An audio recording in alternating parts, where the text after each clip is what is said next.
Sorry.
Come on, baby.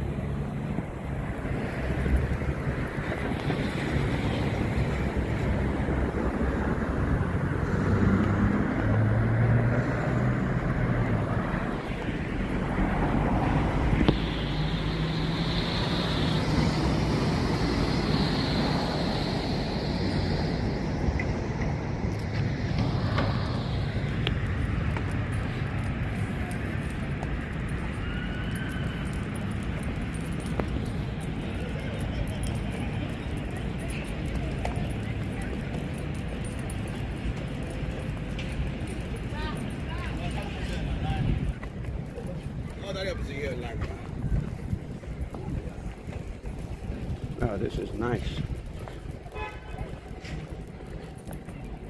It's kind of crazy though. Can't even get next to that place.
Come on, Cocoa Puffy's with me. Trying to go meet President Trump.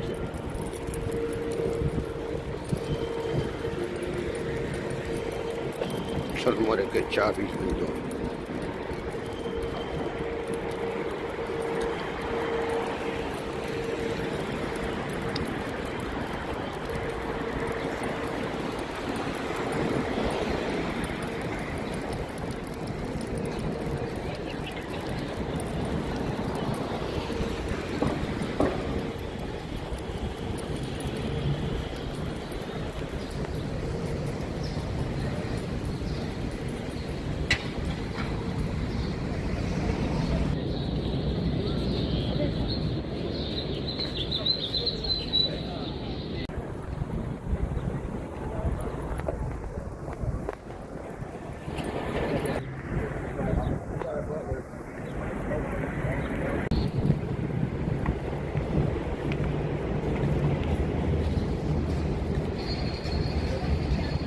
Go, go, go, go.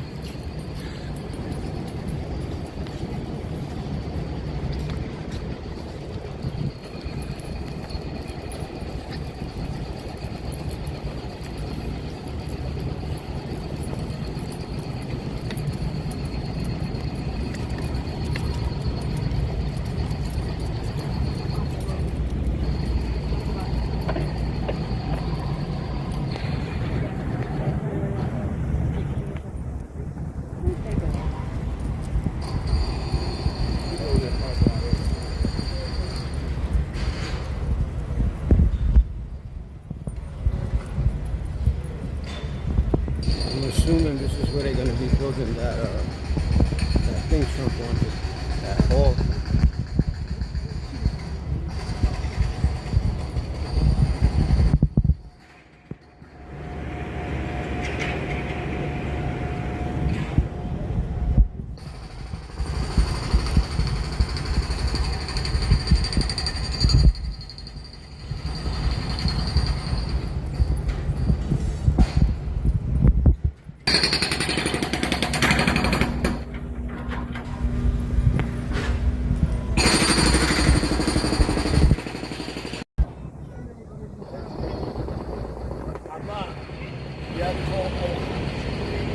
Come here.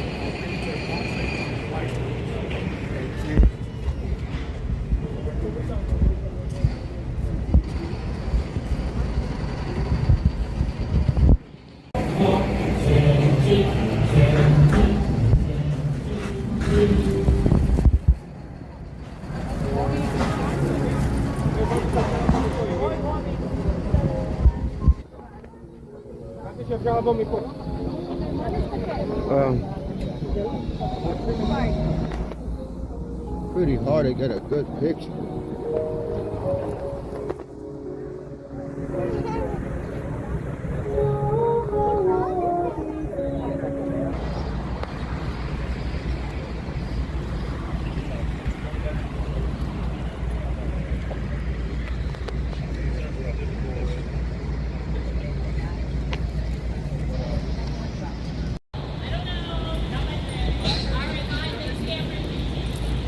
So they're doing construction and they couldn't really get too close to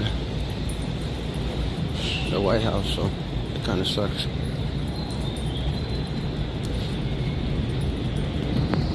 Hopefully I could get a better view. But they said that the best picture was from where I was now.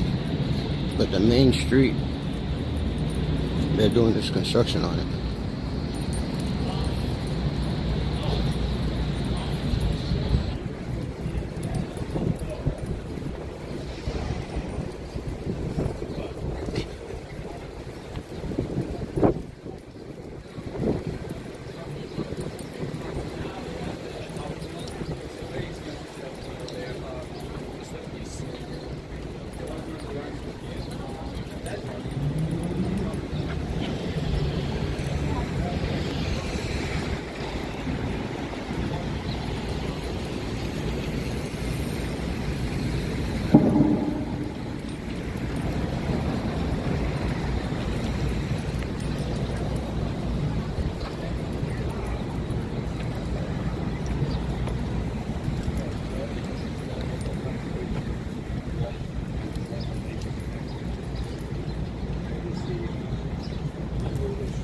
This building here is the Treasury Department.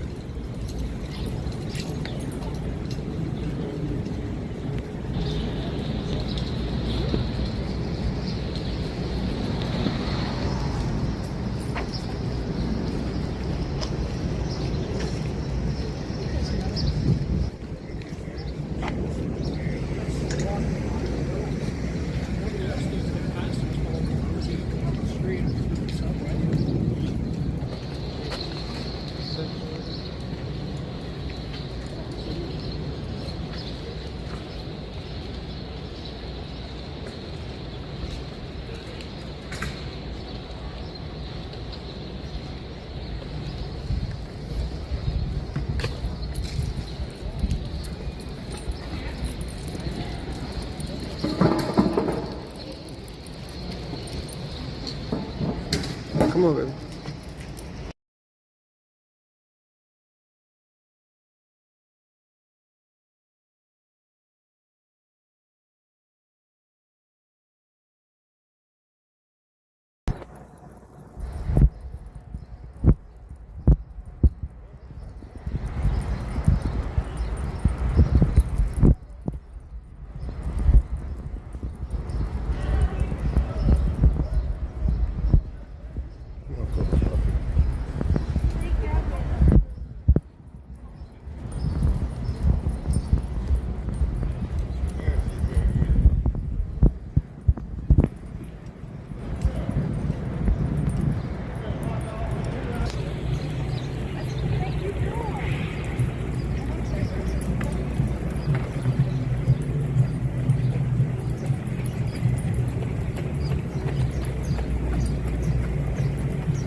way to the Capitol building because I want to go to the Washington Memorial and the Lincoln Memorial. And if I end up going that way, I'm going to end up, my parking is only for 2 hours.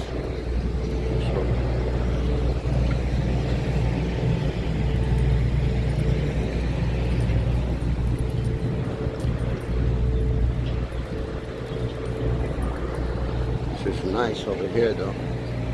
My Lord. I'm not sure if you can see all this, but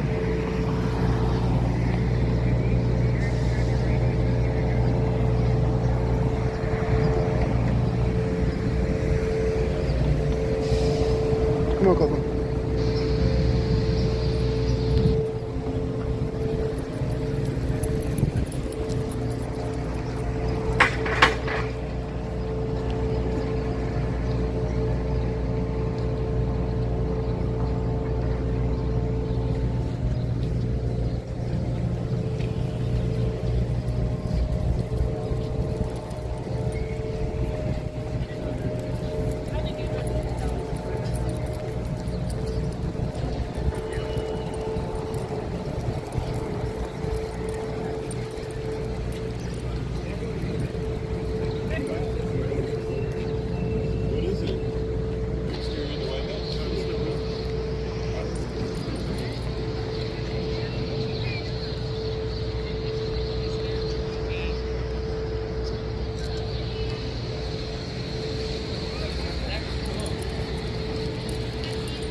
White House is somewhere in there. Hold on. Come here, Coco.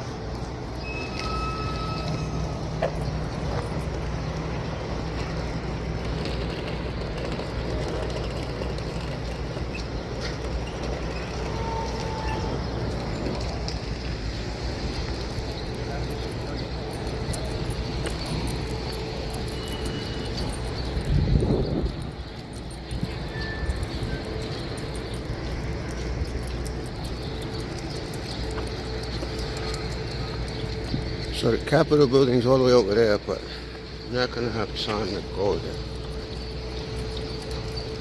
Might drive there afterwards.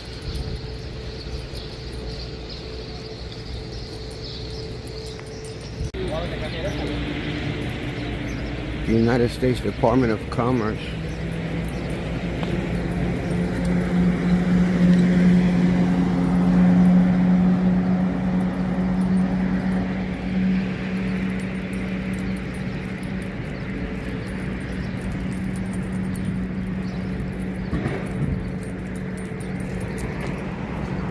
See, the White House is that way, but everything is closed off.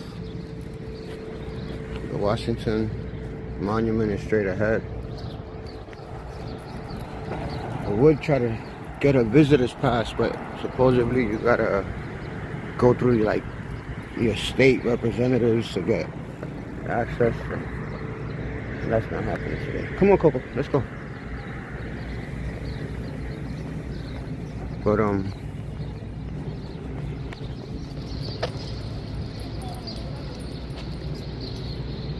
gonna go.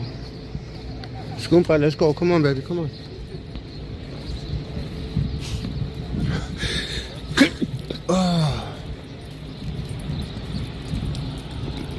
Check out this memorial, the Lincoln Memorial, and then I might have to come back and put more parking, and then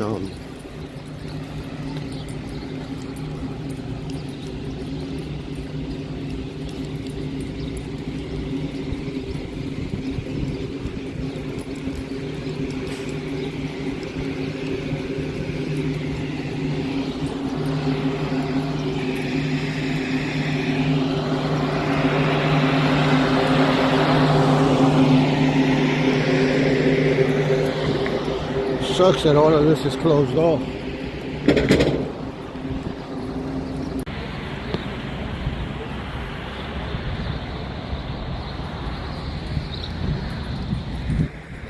And here's the Washington Memorial coming up behind this tree.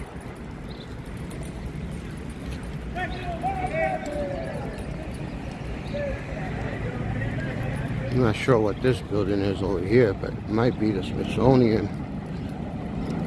I'm not really sure.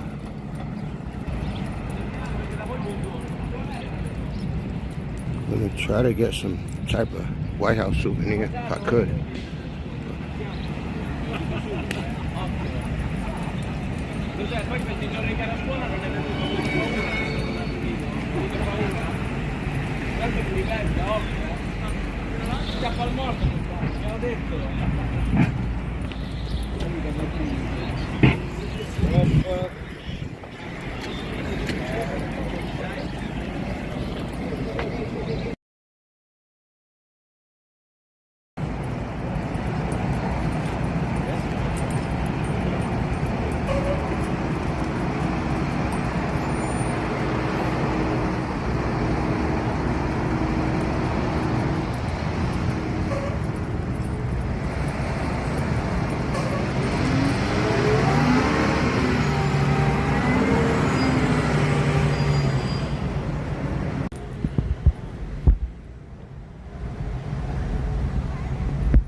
Oh wait, throw this poop bag away.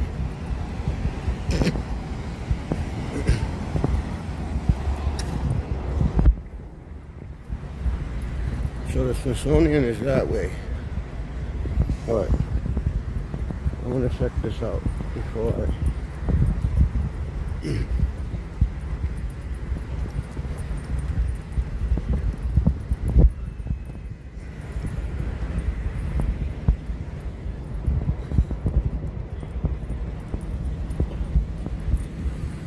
Park is huge.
Thank you, brother.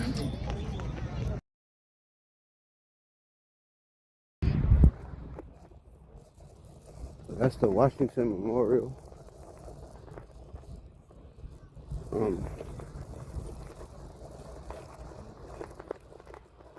The Lincoln Memorial is straight ahead. All the way up there.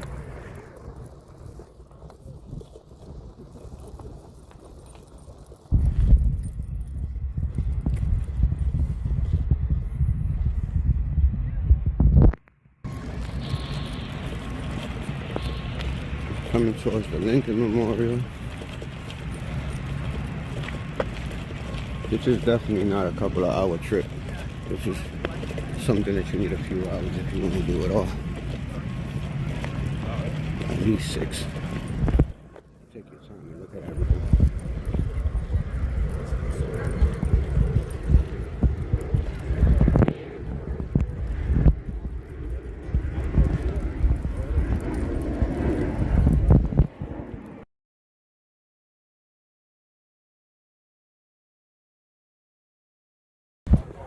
This is actually the World War II Memorial.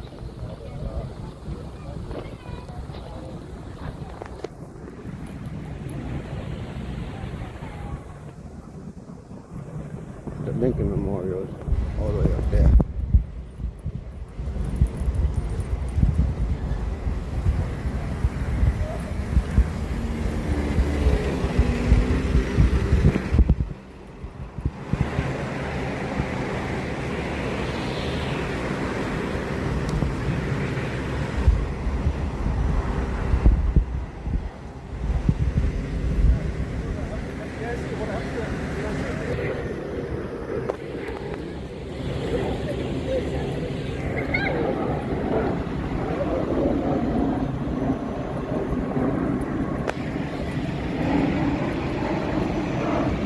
The Lincoln Memorial straight ahead.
Come on, Papa.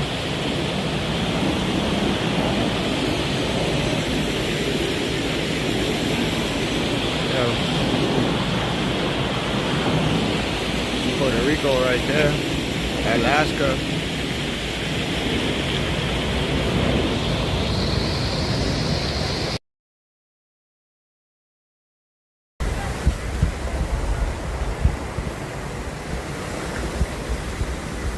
Come on.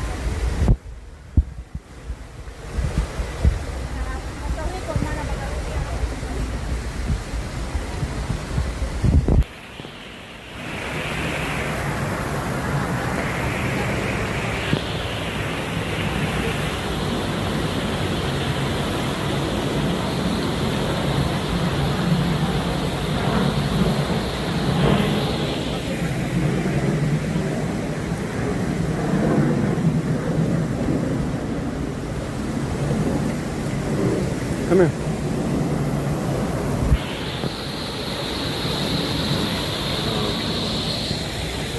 The best pictures from the middle. Oh. 拍不拍呀？多少钱啊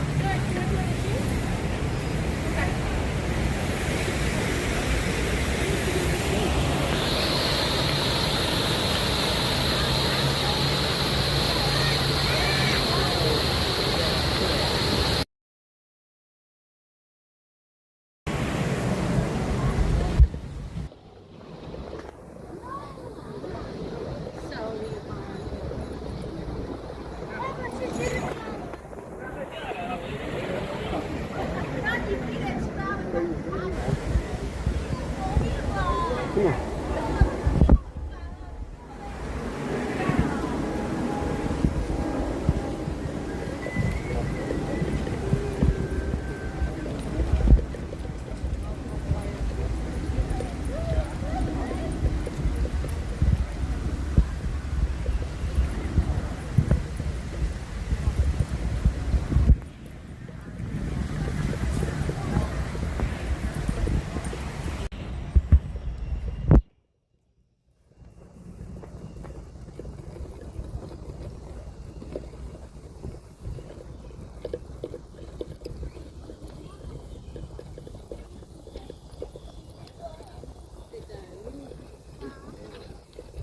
Come on, Coco, come on. Let's go. Let's go.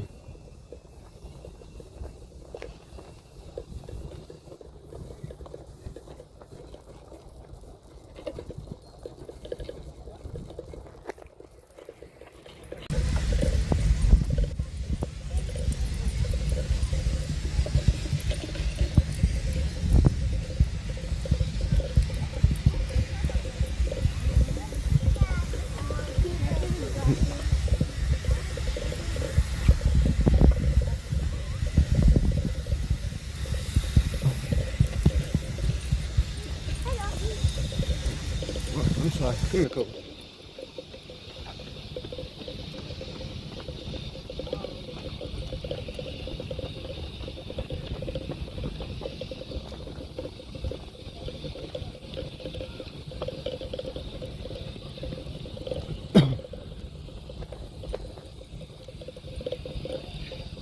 This is the Lincoln Memorial.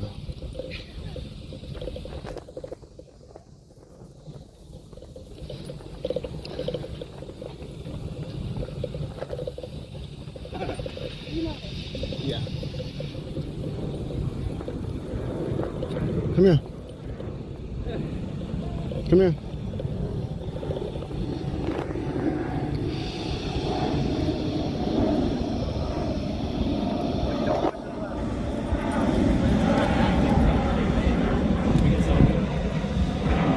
Come on, come on.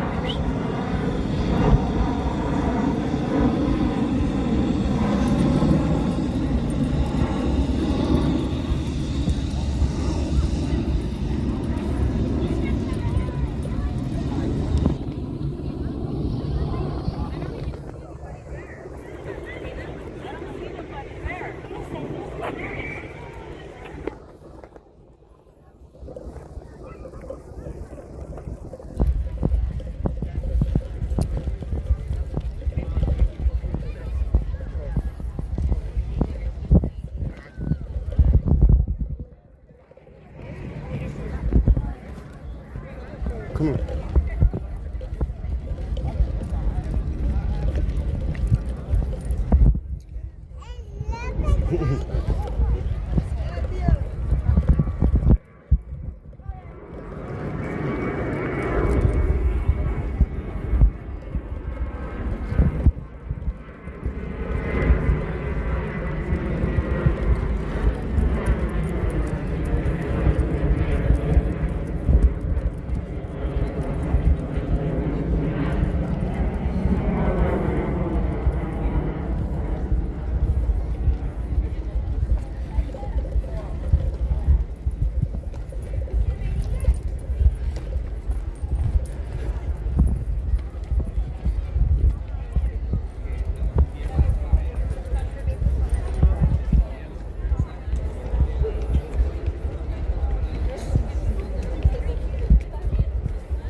Come here.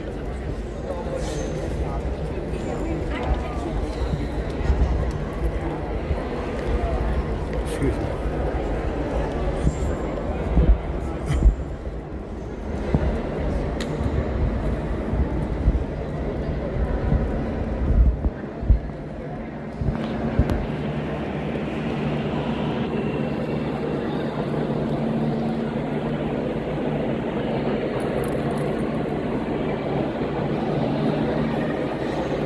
Excuse me.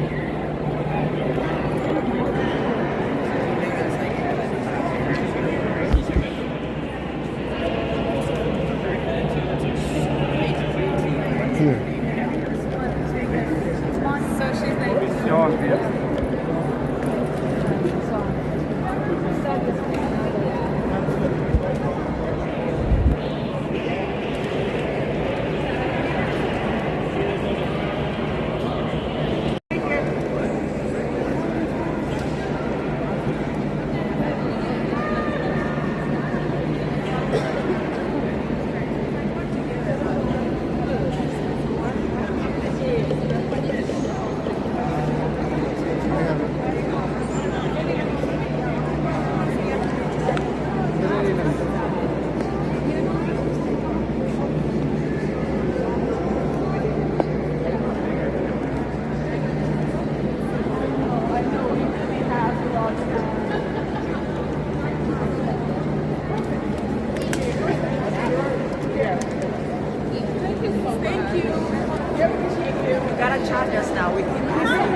Oh wow, look at that picture there.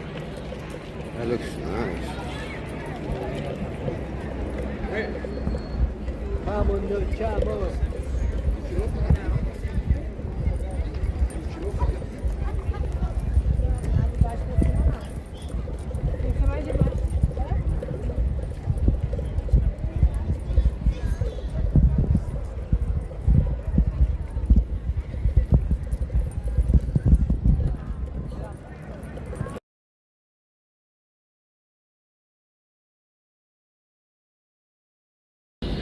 Oh man.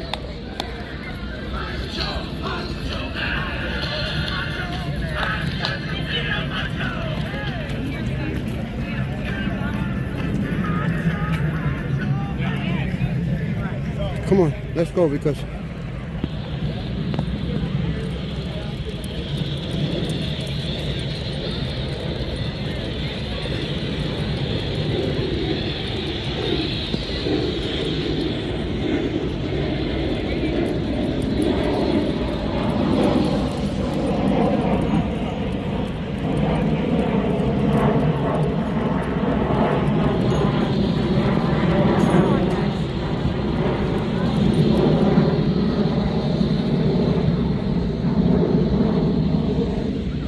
it's time to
I'm not gonna walk all the way over there because I gotta go to the parking and make sure I don't get a ticket.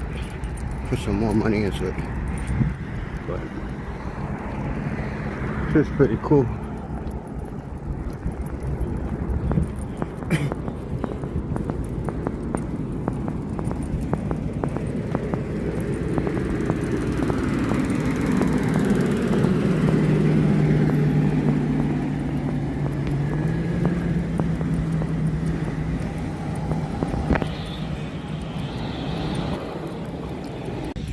In order to go to the park store, she said it's across the street.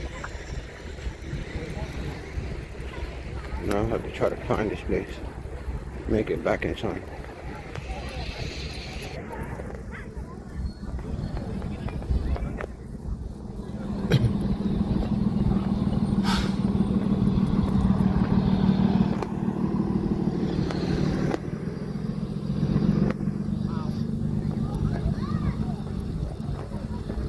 That lake over there.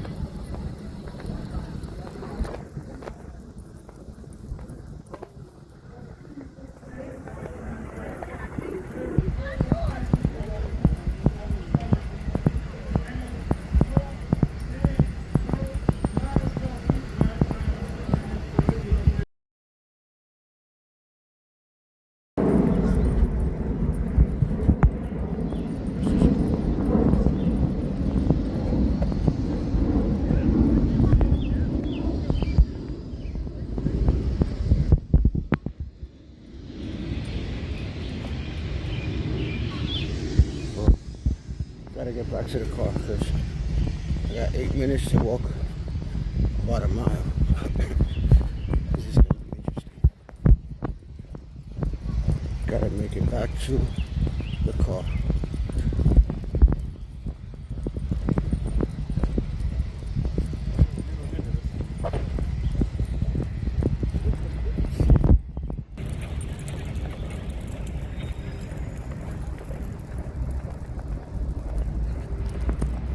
U.S. Capitol's all the way over there, but I don't have time to go there.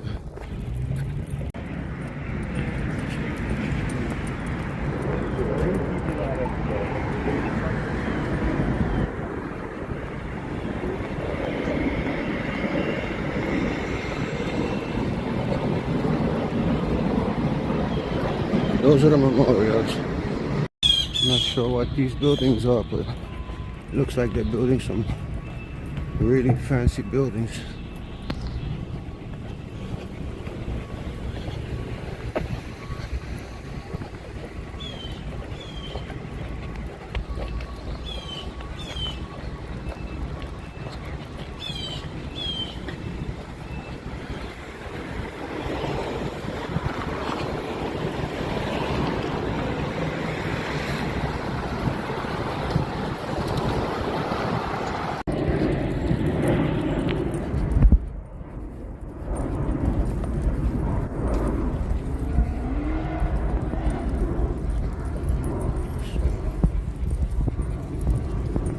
Praying that I'm on 17th Street, if I'm not mistaken. I pray, 'cause I don't know where the hell the car is.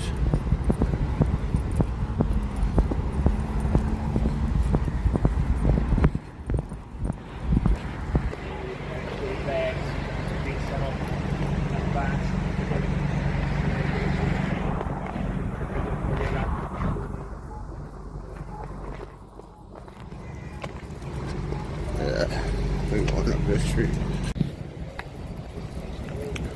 Now I'm coming back the opposite way. Come on, Coco.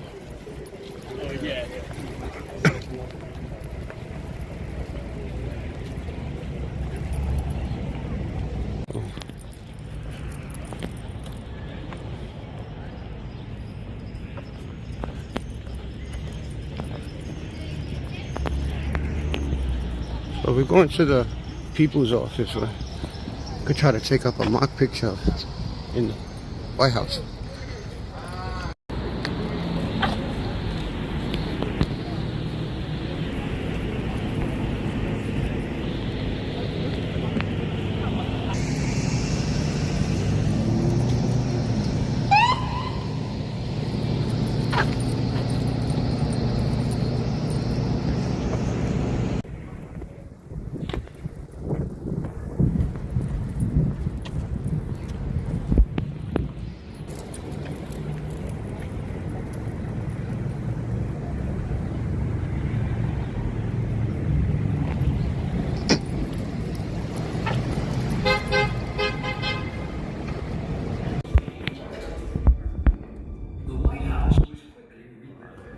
And the south and north corridors were soon added, giving the house the familiar shape we recognize today.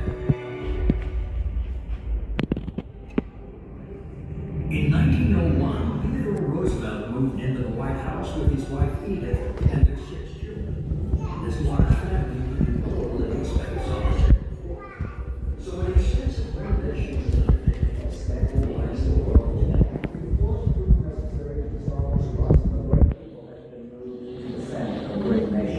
Tonight, I call forth the American people.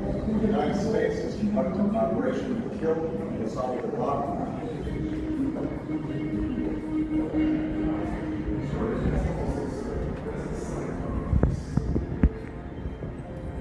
Wow, this is.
You guys mind?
The state floor of the White House serves as the primary space for White House events and entertainment.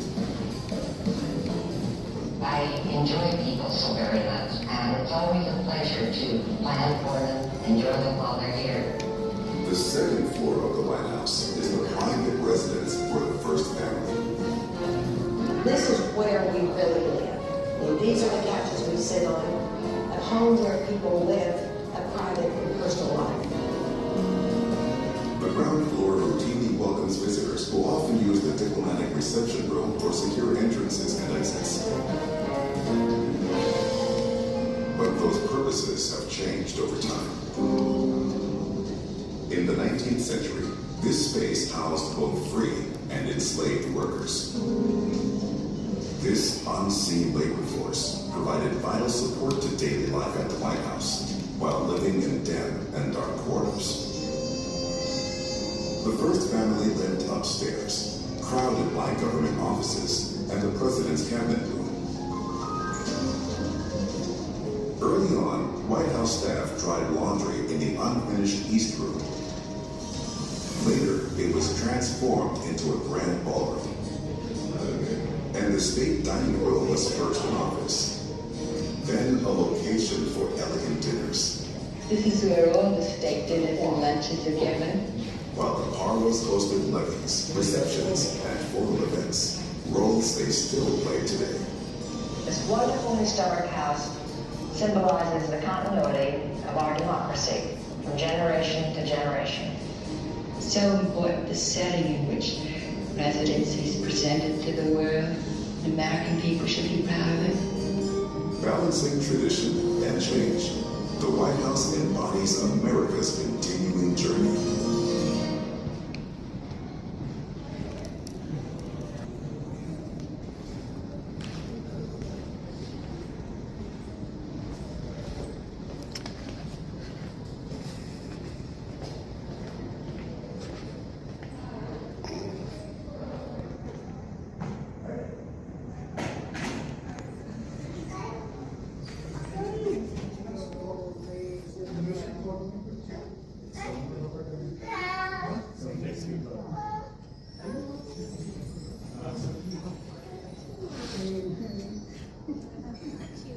That's so cute.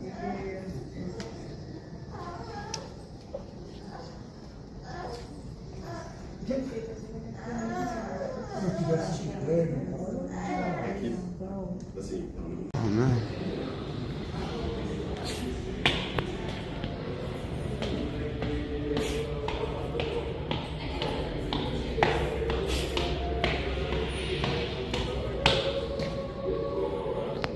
That's the man right there.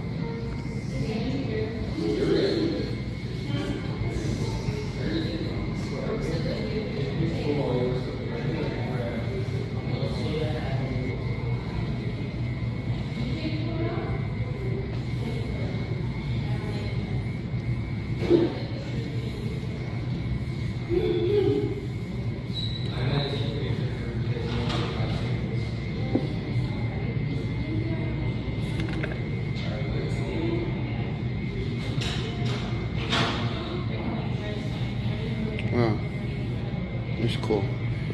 Pick a book. It gives you the option.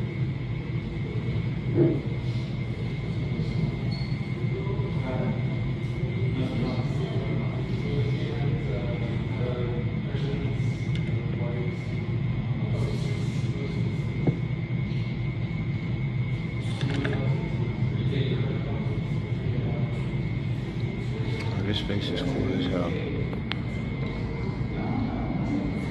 You can touch these things here. Hello, I'm Marcus Jones, and I'm a housekeeper at the White House. I have served in this role since 2023, but began my career as a custodial specialist in charge of cleaning and maintaining the windows and chandeliers in 2002 during the George W. Bush presidency. In this role, I work closely with my colleagues in the housekeeping department to ensure all areas of our spaces. It's the grounds, it's engineering, decor, curator's office.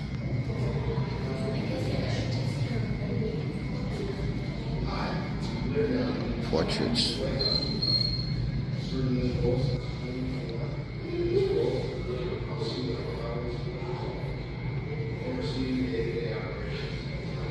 It's got George Washington, John Adams, Thomas Jefferson, James Madison.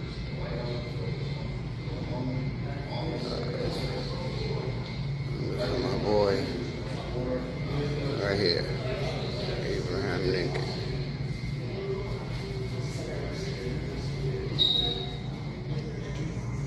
Let's go to the main guy right there. That's the man right there. This is the bum. That's the man once again. The bum.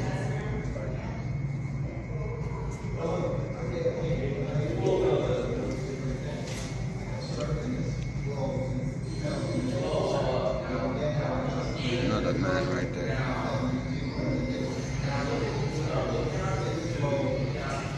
Carter, Gerald Ford, Nixon, Kennedy, Eisenhower, Truman, Roosevelt, Hoover. Never even heard of this guy. Don't know who that is. Woodrow Wilson, Theodore Roosevelt, Grover Cleveland, Grover Cleveland again. Two pictures, two times. Scarface. This is pretty cool.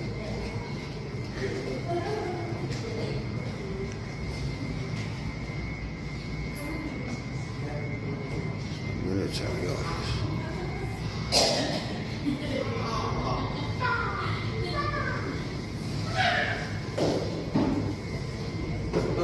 I'm a Mason. That's how you the White House. In this law, the White House military office. And military.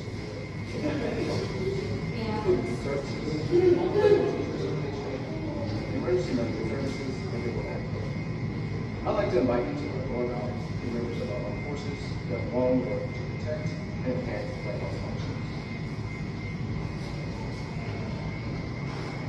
Operations, security, usher's office.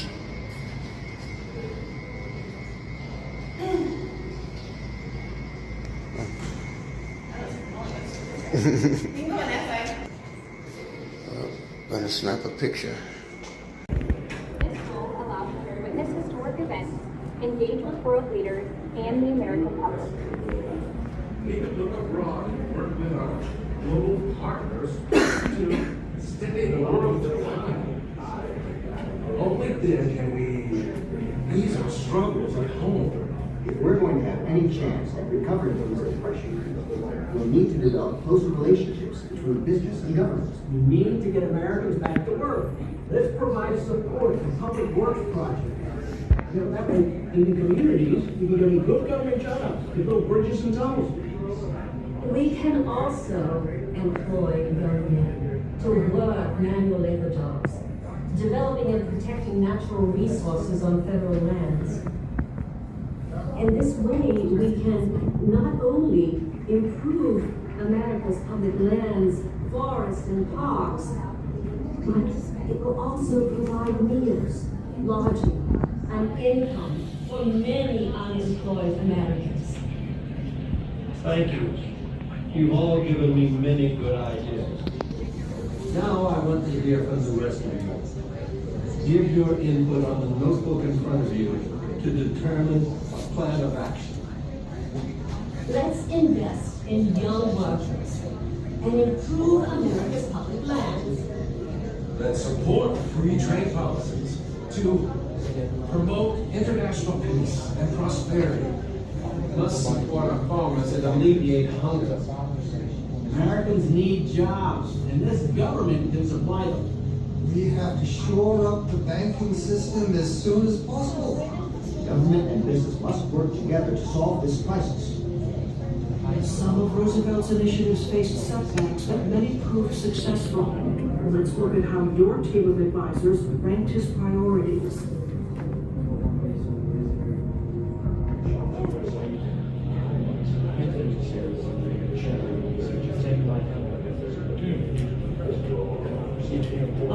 leadership, Congress first passed legislation to stabilize the banks, but then went on to assist farmers, establish a social security system, and create public works programs. Thank you for joining Franklin D. Roosevelt's cabinet and for sharing your advice with the president. You may leave the cabinet room or remain seated to advise another president.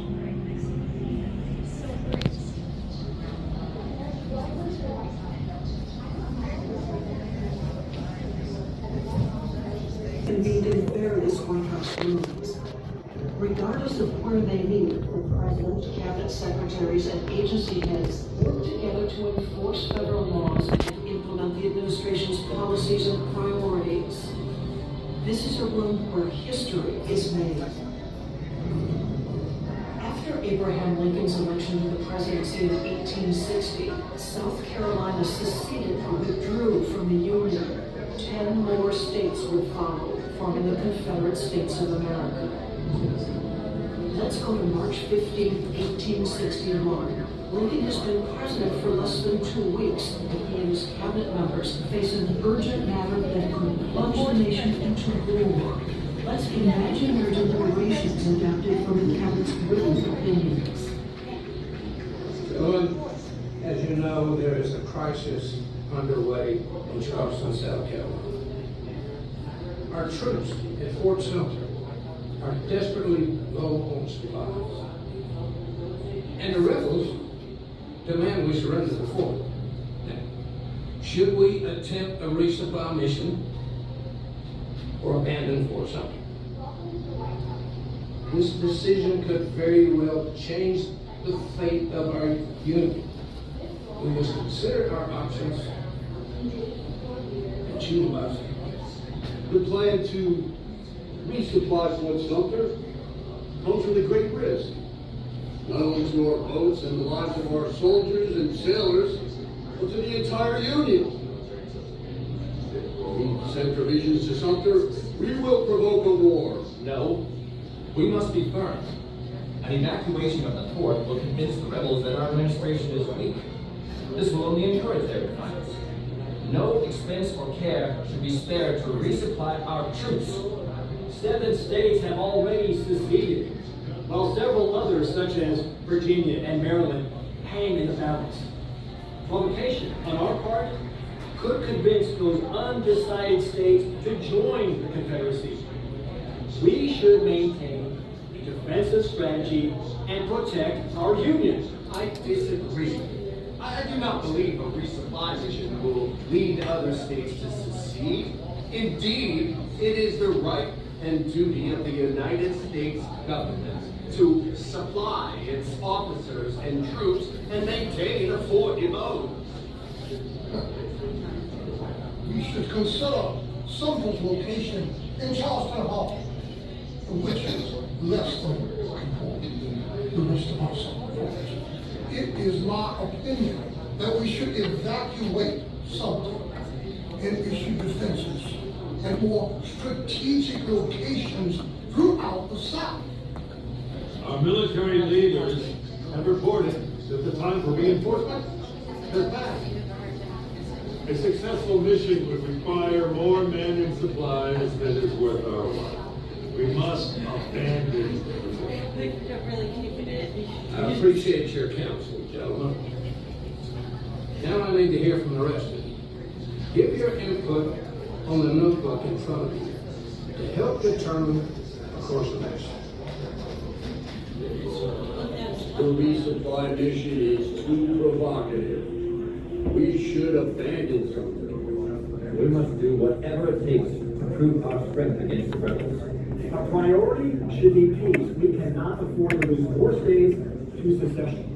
It is the right and duty of the U.S. government to protect and provision our military bases. Sumter is unimportant. We should stay focused on sending soldiers and supplies to crucial southern ports. We must listen to our officers. They believe it is now impossible to defend Sumter.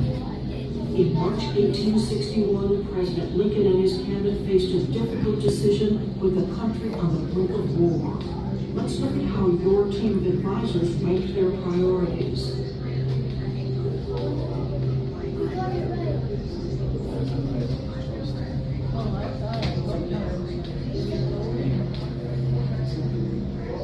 The opinions offered to President Lincoln reflected the increasing tensions between North and South. Some advisors preferred to avoid conflict, while others argued a show of force was necessary. Ultimately, President Lincoln chose to resupply Fort Sumter. In response, Confederate troops fired on the fort on April 12, 1861. The Civil War had begun. Thank you for being part of the Lincoln Cabinet and sharing your advice with the President. You may leave the Cabinet room or remain seated to advise another.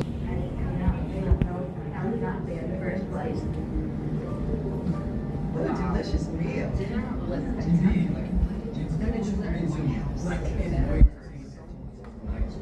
promises to be excellent.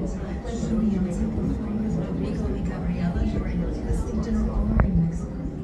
So great to see Fuji around the world. I think your ones and Elton John performed together at the White House. Yes, I did. I was actually there. It was such a nice diplomatic pairing with the American legend and the British legend playing together.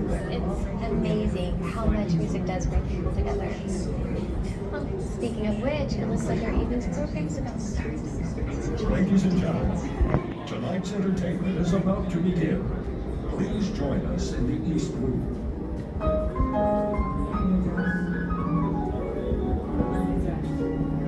They're so nice. It's like the inside of a diamond.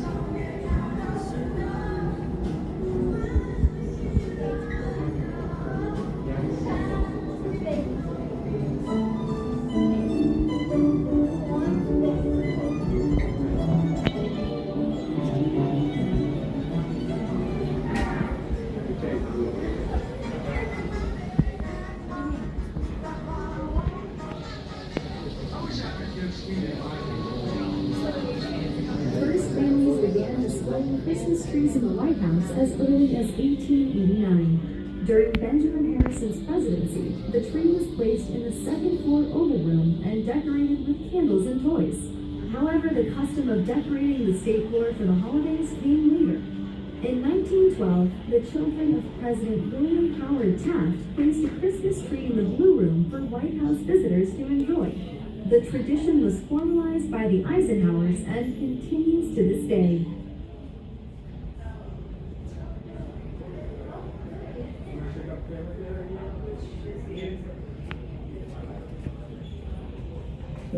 On Easter Monday, families gather on the South Lawn for the White House Easter Egg Roll, a day of games, storytelling, and visits from the Easter Bunny.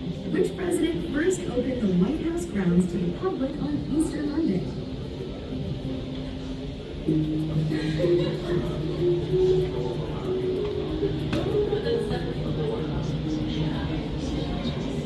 It was in my pocket from yesterday. I went like that.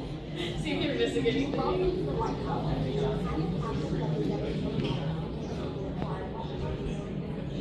we get more?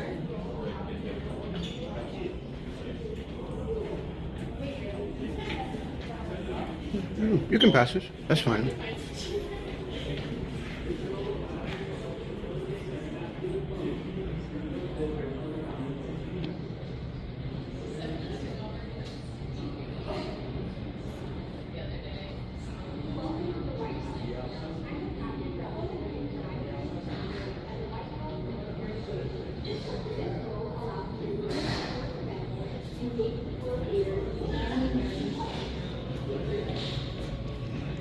Okay, I went that way, right?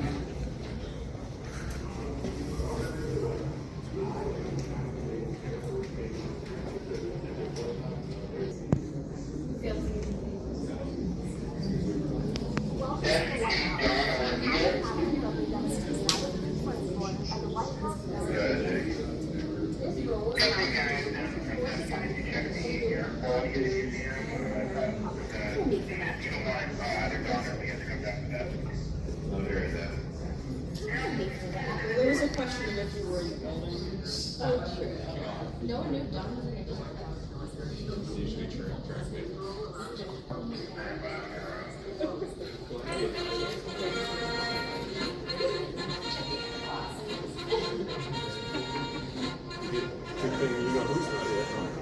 Ladies and gentlemen, the President of the United States. Did you know that presidents have their own entrance music? It's called Hail to the Chief, and it's traditionally performed by the United States Marine Band. Established in 1798, the U.S. Marine Band has participated in inaugural festivities since the presidency of Thomas Jefferson. He is also credited with giving the band its nickname, the President's Own. The band first performed Hail to the Chief for President Andrew Jackson in 1829. Today, it serves as the official anthem for the presidency. From outdoor concerts to bill signings and receptions to state dinners, these talented performers have provided the musical accompaniment for countless White House events and occasions for more than 200 years. I love how fast it is here. That can't feel good. We're really intrigued. The tradition of the White House Easter egg roll dates back to the late 1800s, when President Rutherford B. Hayes agreed to open the White House grounds on Easter Monday. Gathered in the South Lawn to participate in Easter activities. Oh my goodness.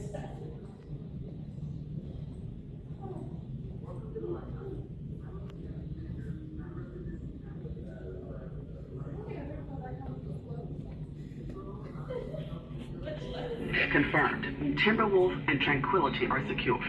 One of the many responsibilities of the United States Secret Service is to provide protection for the president and their family. Each protectee is given a code name that represents their personality or resonates with them. Can you guess who these code names belong to? Scorecard and Springtime are on the move.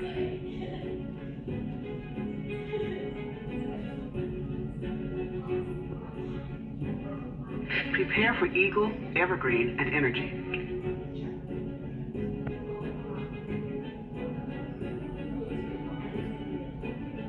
We have eyes on Rawhide and Rainbow.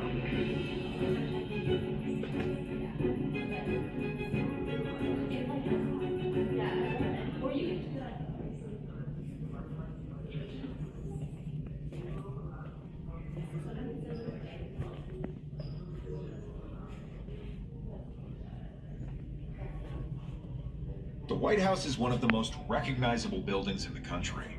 But do you know anything about its next-door neighbor? From this window, you can see the Dwight D. Eisenhower Executive Office Building, originally known as the State, War, and Navy Building. During the early 20th century, White House staff members began to use the building as they quickly outgrew the West Wing. Beginning with Lyndon Johnson, all vice presidents and their staffs have used this building, though some presidents have also worked there. President Herbert Hoover briefly moved his office there after a fire damaged the West Wing on Christmas Eve 1929. President Richard Nixon had a private hideaway office in the ETOP, preferring to use the Oval Office for ceremonial purposes. In 1999, it was renamed the Dwight D. Eisenhower. President's access to reliable transportation is essential. Modes of transportation have varied over the course of time as technology and the president's needs have changed.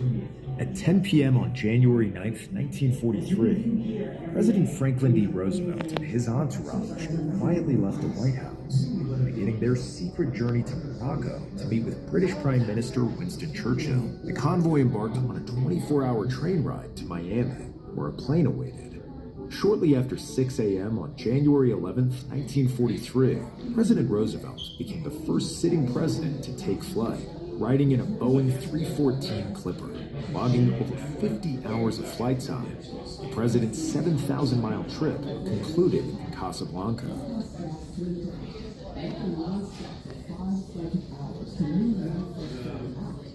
First families often grab the attention of the public, but there are members of the family that consistently receive a lot of attention: pets. Most first families have long kept animals, whether pampered pets or working livestock, with them at the White House. In 1926, a supporter gifted the Coolidge family a live raccoon for Thanksgiving dinner. Fortunately, the Coolidges decided to adopt her as a pet instead, naming her Rebecca. The Coolidges had a special wooden house built for Rebecca, with a panel that flipped up so she could climb in and out easily. Rebecca would accompany the first family at various White House celebrations. President Warren G. Harding, first president to address in 1922. Drum roll, please. Consisting of nearly 70 members, the United States Army Old Guard Fife and Drum Corps is part of the 3rd U.S. Infantry Regiment, the Old Guard.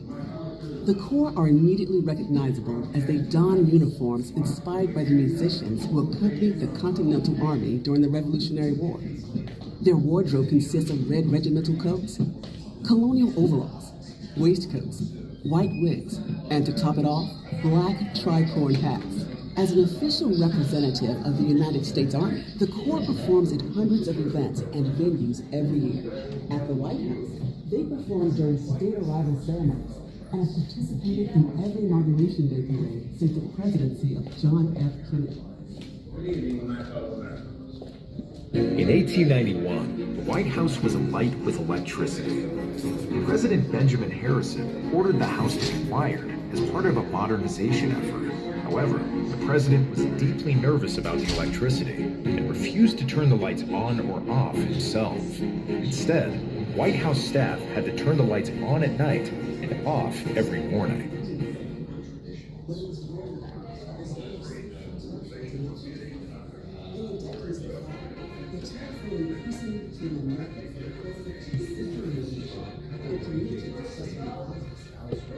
Walt Disney, Helen Keller, Rosa Parks, Neil Armstrong, Yo-Yo Ma, Simone Biles. What do all these accomplished and acclaimed people have in common? They are among the honorees who have been awarded the Presidential Medal of Freedom, the nation's highest civilian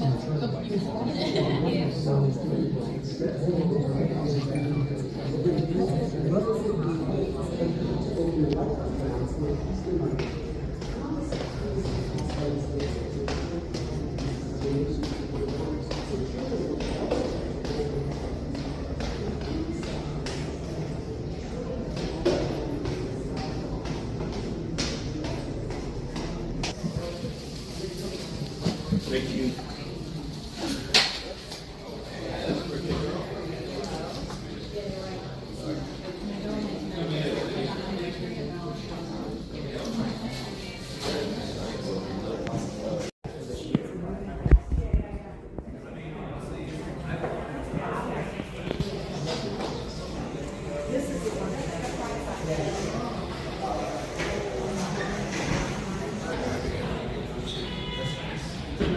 Wow.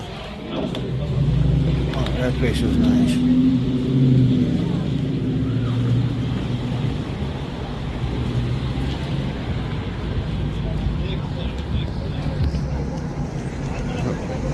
So, I had to go to the car, move it, and try to get it to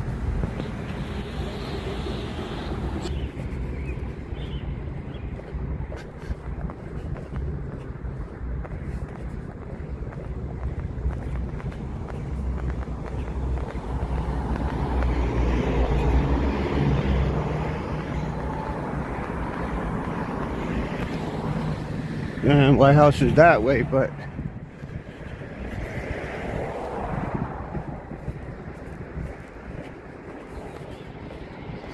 this is gonna be tough.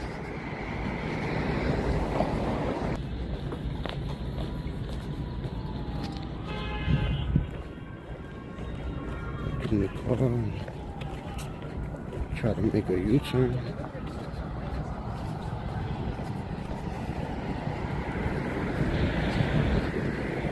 I was advised to leave now because traffic is going to be crazy. So, I didn't realize I was getting, try to get this picture.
time to go